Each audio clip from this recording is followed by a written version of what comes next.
Bienvenue et merci d'être avec nous pour ce nouveau numéro de Reporter, le magazine de grand reportage de la rédaction de France 24. Nous partons aujourd'hui en Afghanistan. Pour la deuxième fois de son histoire, le pays se rend aux urnes. Une présidentielle à laquelle se présentent 41 candidats et des provinciales, ces élections se déroulant le même jour, le 20 août. L'actuel président Hamid Karzai brigue un second mandat face à une opposition disparate. Le chef des talibans, le Mullah Omar, a appelé les Afghans à boycotter les élections. Il a aussi demandé à ses combattants de bloquer les routes et les autoroutes la veille de l'ouverture des opérations de vote. Question, comment sont préparées ces élections? Comment sont-elles vues par les Afghans? Le défi des élections afghanes, c'est un reportage signé Claire Billet.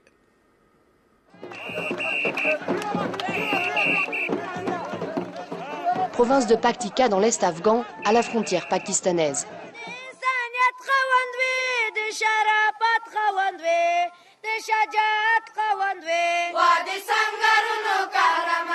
Un des candidats à l'élection présidentielle est en campagne. Docteur Abdullah n'est pas dans son fief ici. Il veut convaincre les habitants de la province de voter pour lui dans une région majoritairement tenue par les rebelles talibans. Les combats y sont quotidiens. Nous apporterons les conditions pour que les Afghans ne soient plus tués par d'autres Afghans. Pour que les Afghans ne soient plus tués par les étrangers.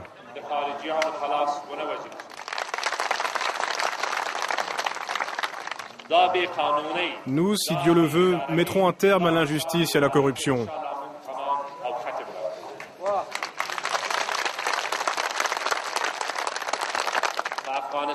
C'est le candidat du principal parti d'opposition. Ministre des Affaires étrangères de 2004 à 2006, c'est un des hommes forts du pays, soutenu par d'anciens chefs de guerre. Kala et Zamanran, district 16 de Kaboul, la capitale afghane. Tarek fabrique les fours de terre cuite qui servent à cuire le pain dans les maisons. C'est du bon boulot, faut le dire quand même. Je suis debout à 3 heures tous les matins, j'ai le dos cassé. Il fait partie des 16 millions d'Afghans enregistrés par la commission électorale. Il ira mettre son bulletin dans l'urne le 20 août. Moi je voterai pour la personne qui veut servir l'Afghanistan. Kala et Zamanran est un des nombreux quartiers pauvres de la capitale afghane. Ici, la route n'est pas goudronnée, pas d'évacuation des eaux usées et l'électricité arrive à peine 2 heures par jour. Pour les habitants, voter, c'est d'abord la volonté d'améliorer leur quotidien. Je vais voter pour celui qui construit notre pays, qui apporte la sécurité, qui répare les routes et enlève les déchets. On doit reconstruire Kaboul.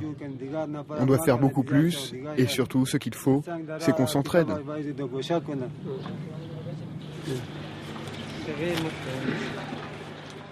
Voilà ma carte. Je l'ai eue à la mosquée. Le nombre d'inscrits sur les listes électorales est particulièrement satisfaisant pour les autorités locales. Beaucoup de femmes sont venues, même des femmes seules, parce que leur mari était au travail. Les gens sont venus de leur plein gré. Et tous ceux qui n'avaient pas de carte d'électeur en ont reçu une. De l'autre côté de Kaboul, la commission électorale afghane est à pied d'œuvre.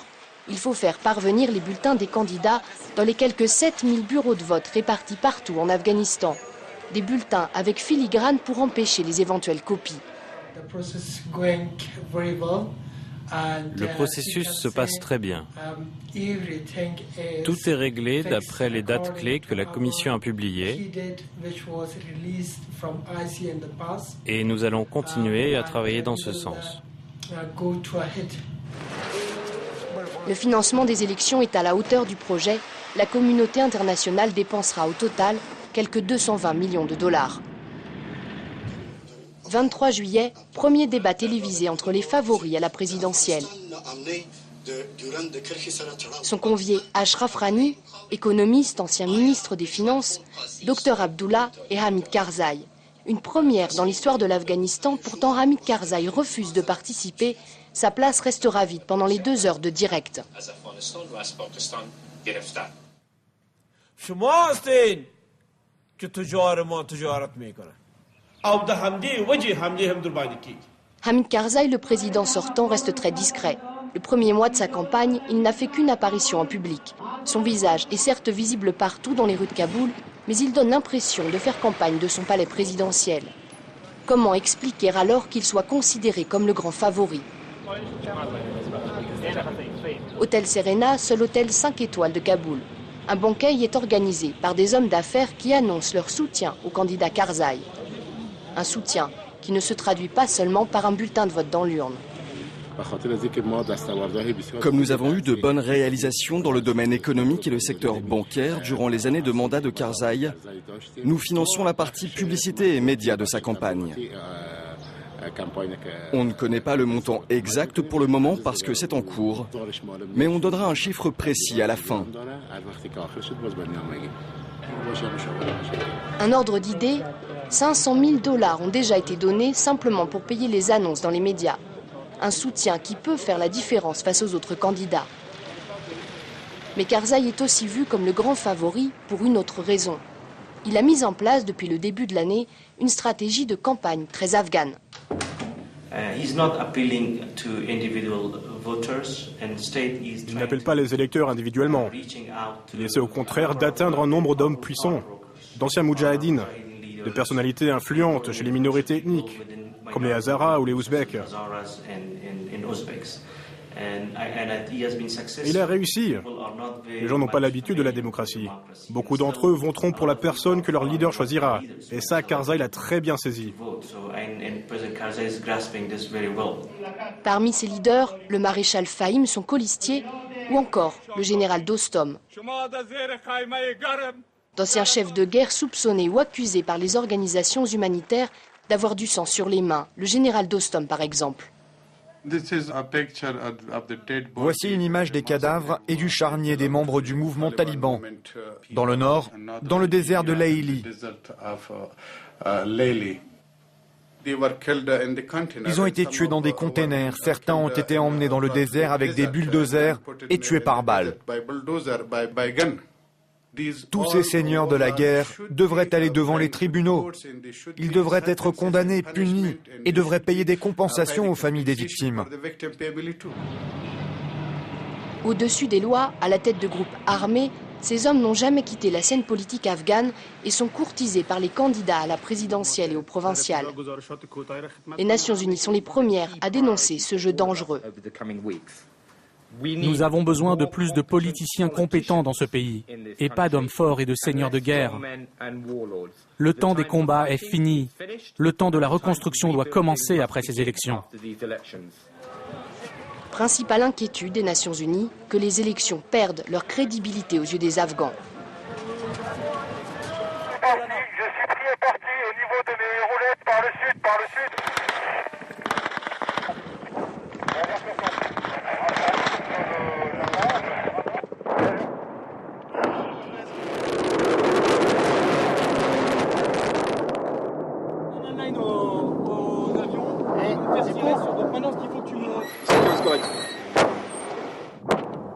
Dans la province de Kapisa, les marchandages politiques représentent le moindre des problèmes à la veille des élections. Fin mai, les chasseurs alpins français ont laissé la place au 3e régiment d'infanterie de marine. Dans le district de Tagab, la zone la plus dure, les hommes sont sous le feu en moyenne tous les 2 jours. Le 1er août, un caporal de 22 ans est tué dans les combats. Comparé à l'année dernière, les rebelles talibans utilisent 3 fois plus d'IED. Un IED, c'est une charge explosive. Ici, c'est fait à partir d'engrais. C'est artisanal. En règle générale, une vingtaine de kilos d'explosifs cachés sous la route et qui est déclenché soit par fil, soit par commande électromagnétique. C'est une menace quotidienne lors de nos déplacements. Les quelques 100 000 soldats de l'OTAN sont chargés d'assurer la sécurité pour les élections en 3e cercle. Cela veut dire qu'ils arrivent en soutien de la police et de l'armée afghane. Ils doivent donc aller repérer les bureaux de vote. On va faire la reconnaissance du chic, prendre des photos pour être paré en cas de nécessité. Déploiement de force pour la mission, les bâtiments n'étant pourtant qu'à 20 minutes de la base militaire française. À cause de l'intensification des combats, un quart des bureaux de vote en Kapisa risquent de ne pas ouvrir leurs portes. Et la province n'est pourtant pas la plus violente du pays. Combien d'Afghans dans ces conditions iront voter le jour des élections? Retour à Kaboul avec Ahmed Shah Ahmadzai, une figure de la scène politique afghane. Il met sous presse le journal de son parti, mais aussi les affiches électorales de candidats à la présidentielle et aux provinciales. Un business, comme il dit. Pourtant, il ne souhaite pas voter. C'est un choix assumé. Il appelle à boycotter les élections. Je ne suis pas contre les élections. C'est bien d'avoir des élections si et seulement si elles sont pour tous les Afghans. La condition préalable pour que tous les Afghans puissent participer est d'apporter la paix, d'annoncer un cessez-le-feu. Il y a des combats. Qui va perdre sa vie dans les combats pour aller dans les bureaux de vote? Personne ne va venir. Il estime que 2 personnes sur 10 seulement iront voter et dénonce aussi le manque de transparence de la commission électorale afghane qui aurait caché l'ampleur des fraudes durant l'inscription des électeurs. Dans la capitale, il n'est d'ailleurs pas difficile de trouver des témoignages, seule condition l'anonymat. De ce côté, on peut voir le symbole de la commission. Et de l'autre côté, on voit le tampon et ma signature. Oui, j'ai réussi à en avoir 7. Le jeune homme dit que cette pratique est généralisée et explique pourquoi. La rumeur court que les candidats vont nous donner de l'argent si on vote pour eux. Plus on a de cartes, plus on peut gagner de l'argent. C'est pour ça que j'en ai pris autant. Ici, vous savez, la démocratie est seulement sur le papier. Village de Chalasyab, au sud de la province de Kaboul. La région est un fief du Hezb-e Islami, une faction qui a rejoint les rebelles talibans, et les combats ne sont pas loin. Ici, le constat est plus amer encore. On parie que l'abstention l'emportera. Beaucoup de gens ne veulent pas voter par peur, mais aussi parce qu'ils pensent que quel que soit le candidat pour lequel ils votent, cette personne ne va ni les aider, ni les servir. Ici, 65% des gens sont pour le gouvernement et 35% sont passés dans l'opposition parce qu'ils ont eu affaire à la corruption. Par exemple, on a volé des terres aux habitants et personne n'a réglé leurs problèmes. Matin est meunier dans le village voisin de Childortara. Il a la charge d'une famille de 7 personnes et arrive à peine à subvenir aux besoins du quotidien. Mon moulin, c'est tout ce que j'ai. C'est mon travail, tu vois. Aller voter est la dernière de ses préoccupations.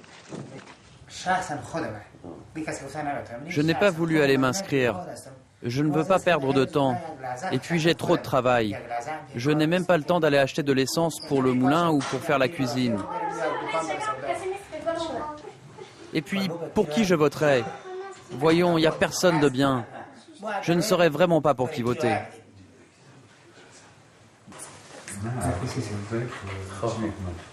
Possible fraude, abstention massive, combat. Les Afghans vivant hors de la capitale afghane ne sont pas optimistes à la veille des élections. Elles ont perdu en crédibilité. C'est pourtant un test pour le pays et pour la communauté internationale. Les résultats devraient être annoncés 2 à 10 jours après le vote. Au mieux, la population s'en désintéresse. Au pire, elle les rejette. La légitimité de la présence étrangère en Afghanistan risque d'être remise en question. Nous retrouvons en duplex depuis Kaboul Claire Billet qui a réalisé le reportage que vous venez de voir. Merci Claire Billet de nous avoir rejoints. Alors, dans votre reportage, on a du mal à comprendre la stratégie de Hamid Karzai. Comment expliquer qu'il soit favori alors qu'il ne participe pas au débat télévisé? Comment expliquer qu'il soit en tête en quelque sorte alors que son bilan est très maigre? Alors c'est vrai que c'est contradictoire, effectivement. Son bilan, effectivement aussi, est maigre. C'est-à-dire que quand on discute avec les Afghans dans la rue, dans l'ensemble du pays, surtout dans les campagnes, les gens sont très déçus du travail du gouvernement et du président Hamid Karzai parce qu'il y a des problèmes de chômage, parce que leur quotidien n'a pas vraiment changé en 5 ans. Peut-être qu'ils avaient des attentes un peu trop élevées aussi. Et surtout parce que l'insécurité a augmenté énormément dans le pays. Et il y a une carte du ministère de l'Intérieur afghan qui circule montrant plus d'un tiers des districts du pays étant à haut risque pour les membres du gouvernement, la police ou l'armée afghane. Alors pourquoi est-il considéré grand favori? Parce qu'il a mené depuis 6 mois une espèce de politique de jeu d'alliance avec les hommes influents de ce pays qui ont des assises territoriales très fortes, aussi bien au niveau du nord, de l'est du pays, des gens qui ont des supporters et qui vont demander à ces supporters le jour des élections de voter pour Hamid Karzai. Autre question, Claire Billet, c'est sur le rôle de la communauté internationale en Afghanistan. Que dire de cette communauté internationale dans ce processus de démocratisation en dents de scie ? Alors, que dire? C'est intéressant parce qu'on ne les voit pas beaucoup, mais ils sont très présents. On a vu rapidement les inquiétudes des Nations Unies lors de la conférence de presse. Le numéro 1 de la mission des Nations Unies en Afghanistan a répété à plusieurs reprises qu'il s'inquiétait effectivement des possibles fraudes, qu'il s'inquiétait des questions de sécurité, mais il ne souhaite pas être trop présent, trop engagé dans ce processus, qui est un processus afghan. Il y a quand même pourtant derrière un Afghan toujours des étrangers qui les appuient et qui les conseillent, notamment à la commission électorale afghane. Ces élections, il faut bien le comprendre, sont préparées depuis longtemps, qu'il y a toute une structure mise en place avec des conseillers étrangers, avec de l'argent de la communauté internationale.